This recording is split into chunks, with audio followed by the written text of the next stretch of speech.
Welcome to Walk It Out with Trisha Goyer, where I share inspiring stories of ordinary people who walk out God's Word and discover radical results along the way. I will walk on the ways of your promise. I will walk in your word over me. In your love is a place like a wide open space.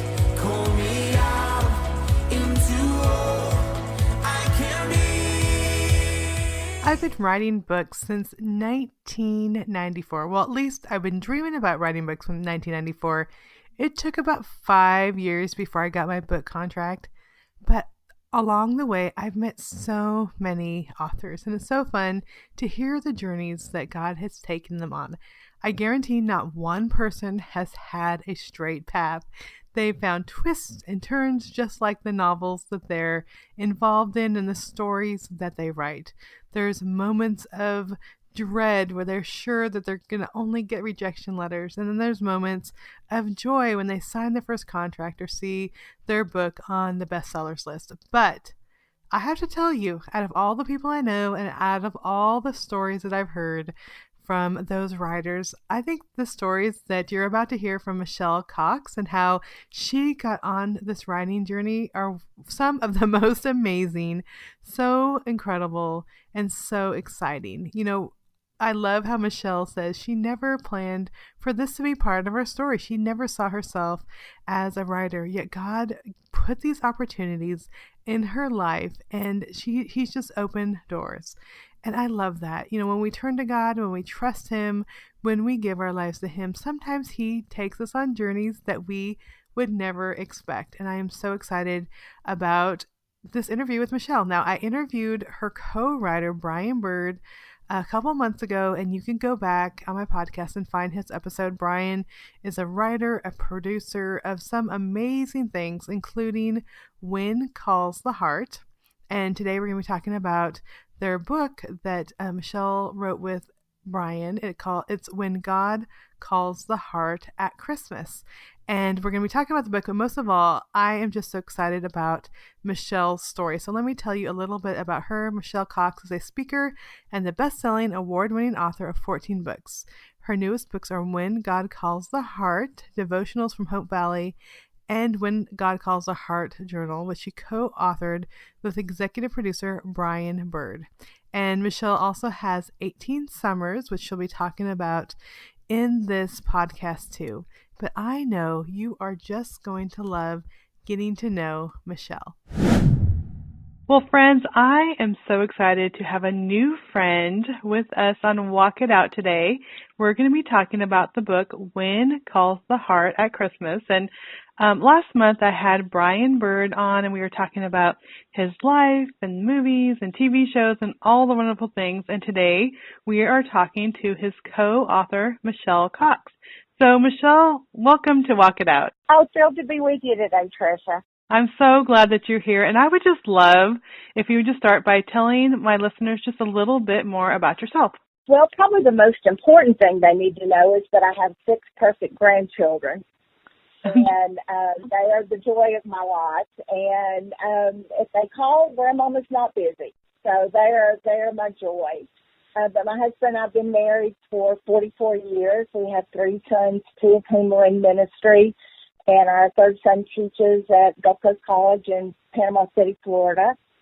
And so it's just been a true joy for me to walk through life and see what doors God's opened and walk through them and get to the end of it. And go, that was a cool week. God, what are we going to do next week? So that's kind of my journey. Oh, I love that so much. Now, I know that you have written a number of books. I would just love to hear kind of how your writing journey all got started. I never intended to write. If you'd told me 15 years ago that I would be writing today, I would have said, and then the IRS will be voted most well-loved government agency, and I'll be a size 2, neither of which is likely to happen in my lifetime. But God had other plans, and I compiled a cookbook to welcome my son's bride to the family, invited our family and friends and her family and friends to send their recipes that had splatters on the card. And I wrote little stories about them and wrote a letter to my son and daughter-in-law and had 10 copies printed and gave it to her at the bridal shower and had orders for 100. And I gave one to my pastor's wife, and he called a few weeks later and he said, you need to do something with your writing. And I thought that was hysterical. But God kept nudging my heart until finally I got down on my knees one day and I said, okay, God, if that's what you want me to do, I'll do it. But we might have one small problem. Have you happened to notice that I can't write? And then I heard that still small voice say, that's okay, I can. You just be willing and I'll take care of the rest. And I wish I could say it had been an easy journey from there on in, but I submitted my first article, had it rejected at Focus on the Family.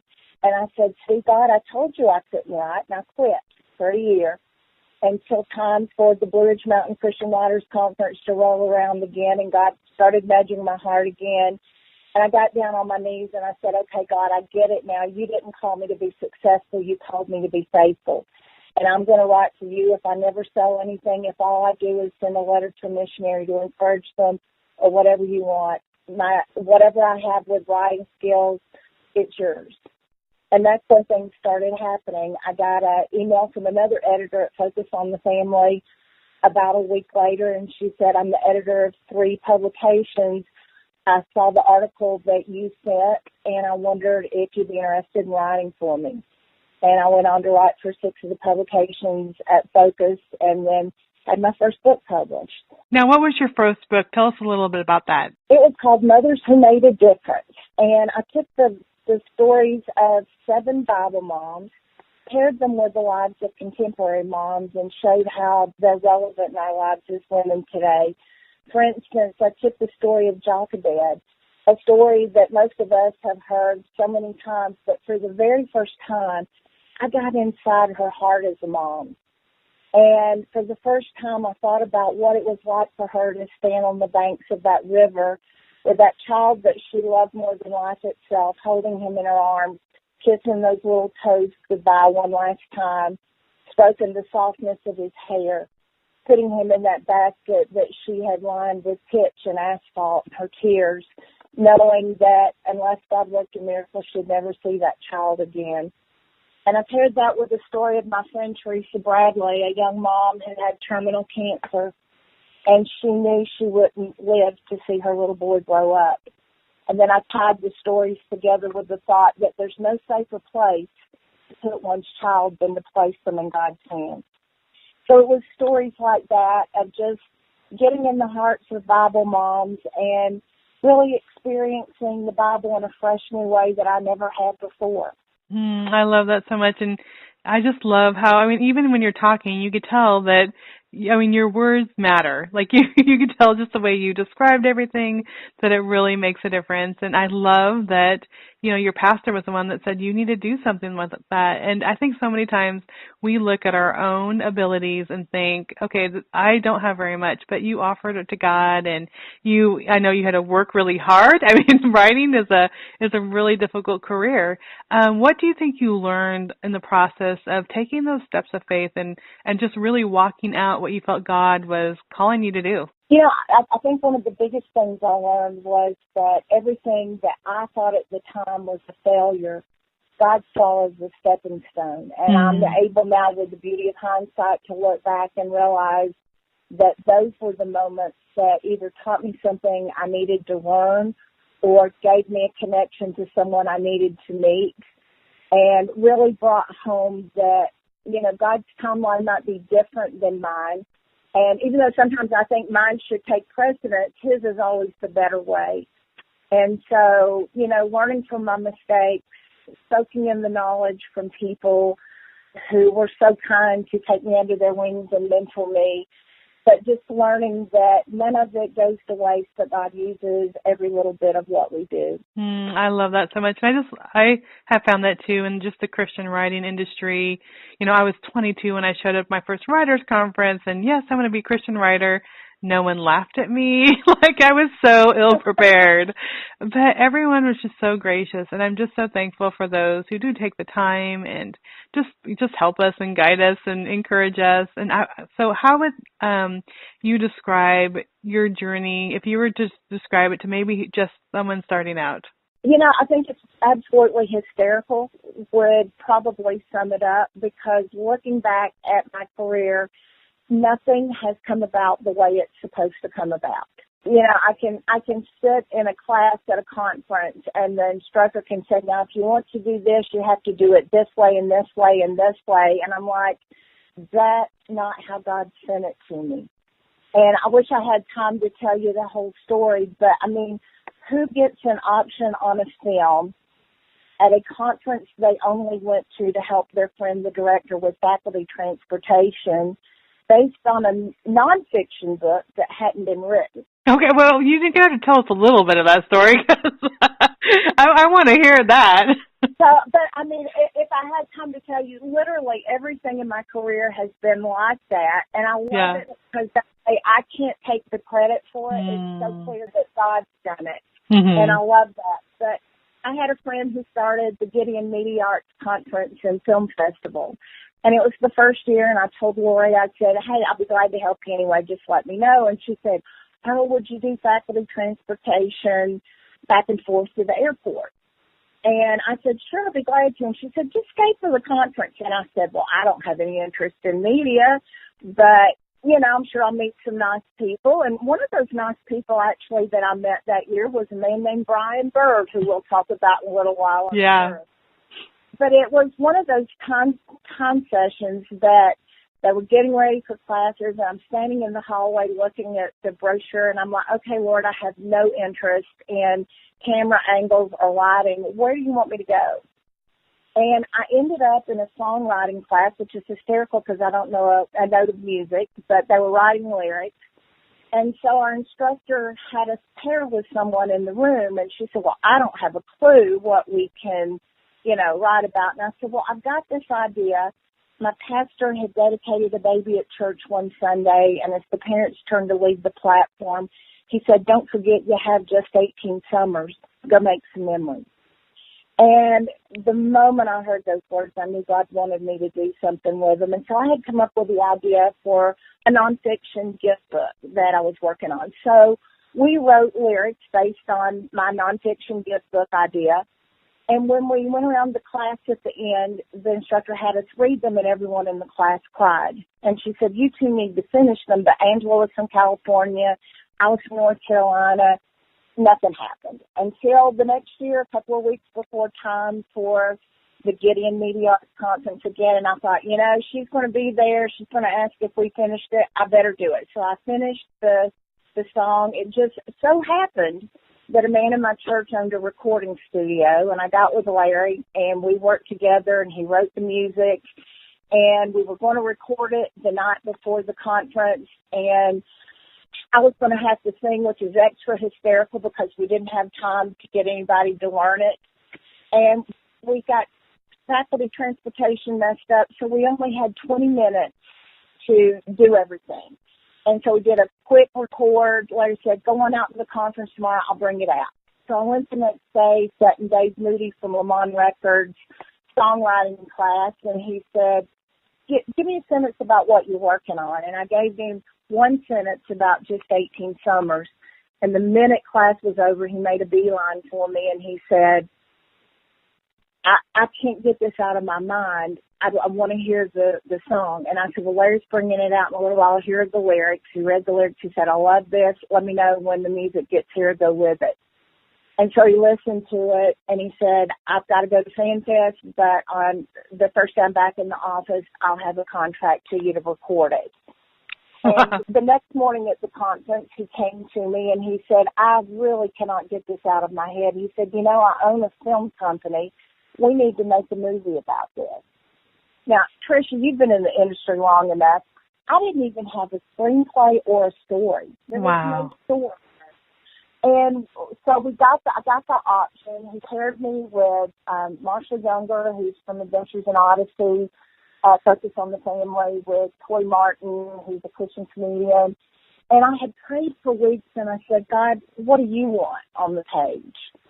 And I got the idea for a lot of the storyline. I just couldn't figure out how to start it and how to end it. And so I drove 6 hours to Nashville. I got to where we were meeting. Tori got there first. We were talking about, what we were going to be working on. And he said, I've been thinking the women should be scrapbookers. And I thought, perfect, that ties the families together. Marshall gets there not knowing what we've been talking about. And he said, I've been thinking we should start with a graduation, end with a wedding. And Tricia, literally in 10 minutes time, we had the skeleton for the movie. Nothing overlapped, nothing conflicted, nothing was missing. And in 6 hours, we had all the scenes mapped out, every character named. And it was just amazing how God brought it all together. And so the option ran out before Dave was able to raise the funding for the film, but I've been working for the last year with a producer from Hollywood to raise the funding and get all the details together. But, I mean, is that not hilarious how that came about? I mean, who gets anything like that? And the producers that I'm working with now, I didn't go out and seek. I was at National Religious Broadcasters Convention waiting on my husband sitting at a table, and a man came up and said, "Do you mind if I sit down?" And I said, "Sure." And he said, "Oh, so you're in film. What do you do?" And I said a sentence about Gestating Summers. He says, "I've heard about that. Tell me more." And he sat there for like an hour asking questions, and I finally said, "Look, I have rambled on for an hour. You haven't even told me what you do." And he says, "Oh, I raise funding and produce movies." Oh, my goodness. And so that's how we ended up working together.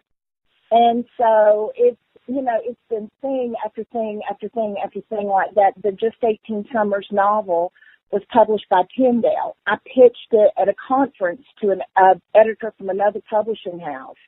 And a week or so later got an email from Jan, who's one of the editors there. And she said, "I overheard your pitch to so-and-so. I'd really like to see the proposal." So I got the contract for Just 18 Summers.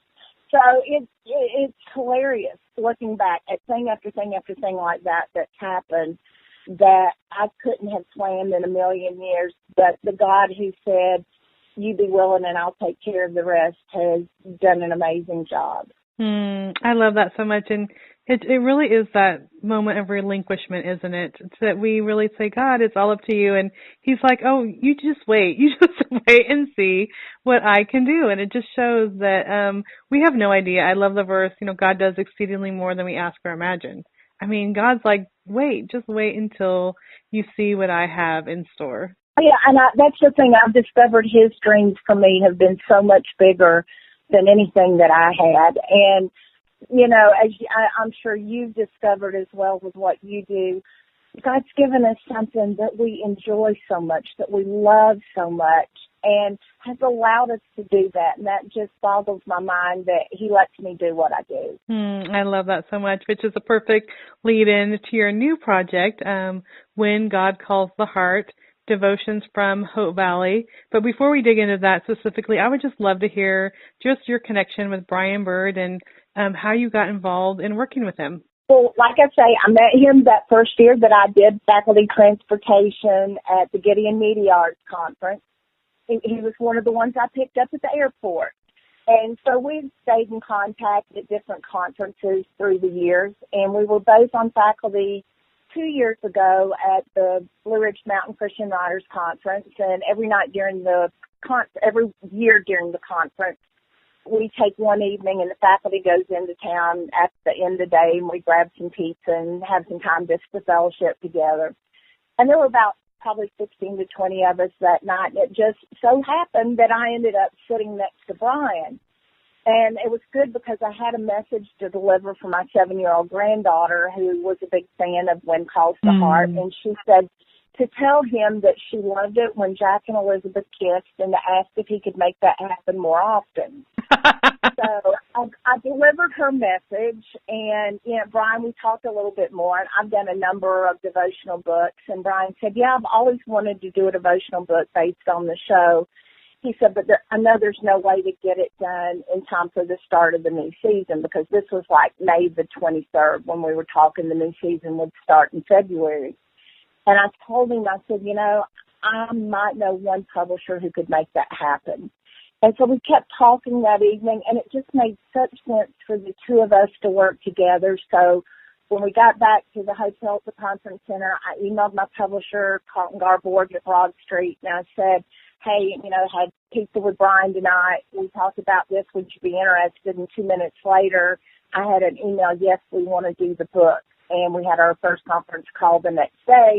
And we had this was May 23rd, and we had to have it finished by July. And I had just finished 2 books in 9 weeks, 4 days before the conference started. And Brian had a film release, and we both had multiple conferences during that time frame. We had to get permissions from Crown Media, from Hallmark, from Brian's business partners, from Jeanette Oates Publishers, permission to use photos. I mean, it was a really involved process.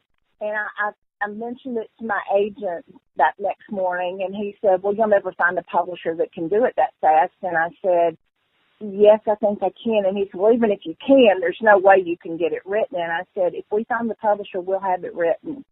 And God helped us, and we did. And that one, the first one, When God Calls the Heart, Devotion from Hope Valley, came out in February. And now the new one, When God Calls the Heart at Christmas, came out in September. I just love it. It just takes that step of faith. I mean, for you, just going back and starting the email, sending the email and getting it started. And you're right. All those pieces are like big, big things when it comes to publishing. But I love how, now you have 2 books out from that one conversation. And again, I just love how it's taking those steps of faith.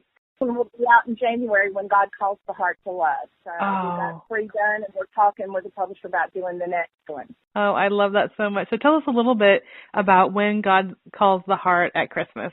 Well, I love Christmas, and Brian's family does as well. And with the Christmas, the Christmas movies each year with When Calls the Heart, it just seemed like such a natural fit for us to do the next book about Christmas. And so we've done 25 days of devotions. We take the episodes from the show. We find the God moments hidden in there. And then we put the spiritual applications in the devotions. We add a prayer, a verse of scripture, some things to reflect on. And then we invited the Hardys, the fans of the show, who are like Trekkies on steroids. And we invited them to send their holiday recipes, their traditions, their Christmas stories. And they and God sent us some amazing things for the book. And so it was really fun to see what came in and to see how all of it fit together, and how even for the pictures of the recipes that God showed up and sent things that just amazed us along the way. That is so cool. I love that you use the Hardys, and I know when I talked to Brian, this group came from out of nowhere, it seems, just this powerhouse of people that just support the show and now support the books. And I just love how when there's good media, when there's something clean and wholesome and something that they could really get behind, that these people have really shown up and just done such a wonderful job in promoting When Calls the Heart. And it's so cool that you were able to include them in this book. Well, see, I was a Hardy. Long before Brian and I started working on the book, I had watched every episode, loved the show, very familiar with it. And so, we say it was Hardy for Hardys writing the books. And so it's been a pleasure for us. And, I've gotten to meet so many of the Hardys, and they're the sweetest, most wonderful, most loving people in the world. And they are the wonderful bonus for getting to do what we do, and just such amazing people, and people with like hearts who are hungry for something with our kind of values, that our children and grandchildren can sit down and watch with us, and that we don't mind our children or grandchildren, patterning after. Like my little granddaughter, my little granddaughters were over here one day, and they got all my small tables and filled up my foyer and put candles and tablecloths and flowers and made Abigail's Cafe. And then I heard, Granddaddy, can you come be Jack? And I love it that there's a show that I don't mind them, taking what they see and putting it into action. And so I think that's just a wonderful common bond for all of us. And then the stories of how God used the first book have just so touched my heart and just amazed me beyond words. Oh, I love that so much. How the fruit of that just keeps going out and blessing people. That is so cool. And I also know that you recently got to go to Hope Valley, right? I did. We were just up there about 2 weeks ago, and it was so much fun. The set was dressed for Christmas, and we appreciated them doing that for our book. But they were filming the last scenes for the Christmas show, and they had real snow. And so it was just so beautiful with everything dressed for the holidays on the set, and to just hang out in Hope Valley for a little while. And, you know, I've often said I have the best job in the world. I get to sit at home in my den or out on my porch swing on the deck in my pajamas and watch Wind Calls the Heart and call it my job. Yeah, So, exactly. you know, it's a good job, and then I get to hang out with some of the nicest people in the world and work with Brian Bird, who's also one of the sweetest people ever. Yeah, he is great. And I also know that did you meet some of the actors while you were up there too? We did, and they're so sweet. It's been such a pleasure to get to know them and to find out little things like, you know, Henry Gowling, Martin Cummings, who plays Henry Gowling, is absolutely hysterical and such a nice guy. And to, you know, just to get to sit down and to chat with them and get to know them a little bit and has been so much fun. And then for me, the highlight has been getting to know Jeanette Oak and to spend time with her and just hear from her heart. I had emailed her to tell her about some of the stories we were hearing, because we had one lady who wrote us to tell us that she had bought copies of the devotional books for everyone in her chemotherapy group, and every week when they had chemo, they were doing a devotion together. Oh, wow. We had heard from one of the Hardys who had delivered supplies to a hotel where people had taken refuge from flooding in their homes. And she heard the voices from When Calls the Heart, and of course had to go investigate. And the parents told her that the children and teens had been so bored they'd gone out and bought whatever they could find just to keep them busy. They'd never seen the show. And on impulse, they bought a copy of our devotional book. And the Hardy said later that afternoon she walked through the lobby, and the teenagers were having an impromptu devotional session. And she said the parents looked so bewildered. And she said, "What's wrong?" And she said, "Well, these kids have never been to church before. They've never opened the Bible." And yet they were sitting there having devotions. And several weeks later, on Easter Sunday afternoon, I got an email from the Hardy, and she said, "I just learned those teens went to church today for the very first time," and weeks later they were still going. And so I had written Jeanette to tell her, you know, some of those stories, and I loved what she replied. She said, "I pray every day for my paper missionaries that go to people I will never meet." Oh, wow. What a beautiful way to look at that. And yet that's what they are. You know, they're God's word. Just, you know, that's been one of the highlights of my life, just to get to sit with Jeanette and to hear her heart, and just to be around this precious, precious lady who has touched so many people through her books, and then through the Love Him Softly, and now When Calls the Heart. It's just been a real privilege for me. Yeah, I love that so much, because those were the first books that I read as a teenager. I hadn't even dedicated my life to God, but someone had lent those books to my mom, and I remember just loving them and reading them over and over again, not realizing even then the seeds that God was planting in my heart. So I have a special place in my heart for all of her books. Well, and you know, that's the thing about books and about movies and television. We reach an audience that sometimes will never, ever walk through the doors of a church, but yet they'll pick up a book, or they'll go see a movie, or they'll watch a television show. And so, you know, again, I love Jeanette's paper missionaries, because that's really what they are. Yeah, absolutely. Well, and I just love that God has taken you on this unexpected journey and that your books are now going out and they're doing that and impacting so many people. And I can't wait to hear more about the movie. You're going to have to let me know when that's available too, and we'll talk again. But for all of those who are just interested in learning more about this book and about you, where can they go online to find more information? The easiest place to go is whengodcallstheheart.com. And it's got information there about ordering the books. They're available at Lifeway and Barnes & Noble and Hallmark Gold Crown stores, Amazon, Christian Book, all retailers online. Oh, I love that. And where can they find more information about the other things that you've written too? Yeah, my other main website is just18summers.com, and it'll either go with the numerals or spelled out either one.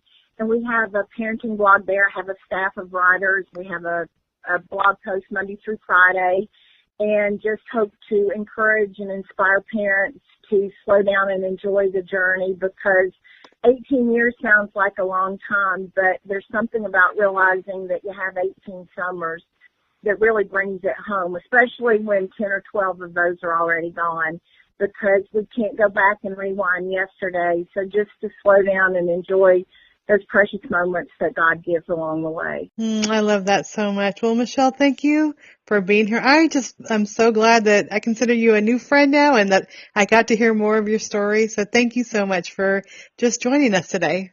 Oh, pleasure to be with you. Thanks so much, Tricia. Okay, what did you think of that? I just love how God put Michelle in these out of the box situations that just gave her the opportunity to meet people who she ended up collaborating with, connecting with, and being able to take her words into print and then be able to bless people out there. It is so amazing that when we trust God and when we turn to Him and we look expectantly for what He's going to do in our lives, sometimes He just impresses us with what He can come up with. It's more than we can expect or imagine. And today's Walk It Out verse is Proverbs 3:5. And it says, "Trust in the Lord with all your heart and lean not in your own understanding." And I love how Michelle shared that she didn't know what was happening. She had no idea how God was going to use her. She said she never called herself a writer, but yet she trusted Lord with all her heart.